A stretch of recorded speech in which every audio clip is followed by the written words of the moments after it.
If you've ever tried to move a clip in DaVinci Resolve, and the audio did not follow, or everything moved when you did not want it to, this is exactly what you need.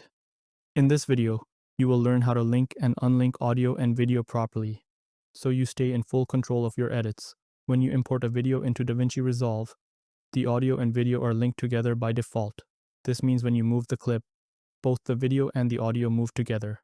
This is helpful most of the time, because it keeps everything in sync. But when you want to edit the audio separately, it becomes limiting. Start by selecting your clip in the timeline. Make sure both the video and the audio are selected. Now right-click on the clip. In the menu, click Link Clips to turn it off. You will not see a big visual change, but the clips are now unlinked. Try clicking only the audio, or only the video. You can now move them separately. Just be careful here. Once clips are unlinked, it is easy to move the audio out of sync. That is one of the most common beginner mistakes. There is a quicker way to do this.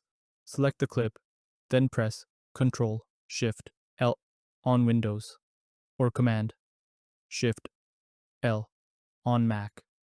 This will toggle linking on and off instantly. If you edit often, this shortcut will save you time.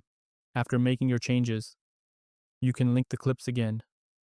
Hold Shift, then click the audio and the video, so both are selected. Right-click, then click Link Clips. Now they will move together again. Make sure the audio is lined up correctly before you relink. If it is slightly off, it will stay off. There's one more setting that can confuse beginners.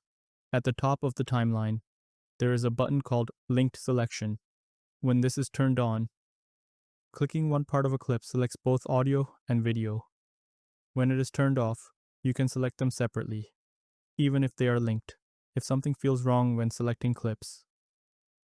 This setting is usually the reason.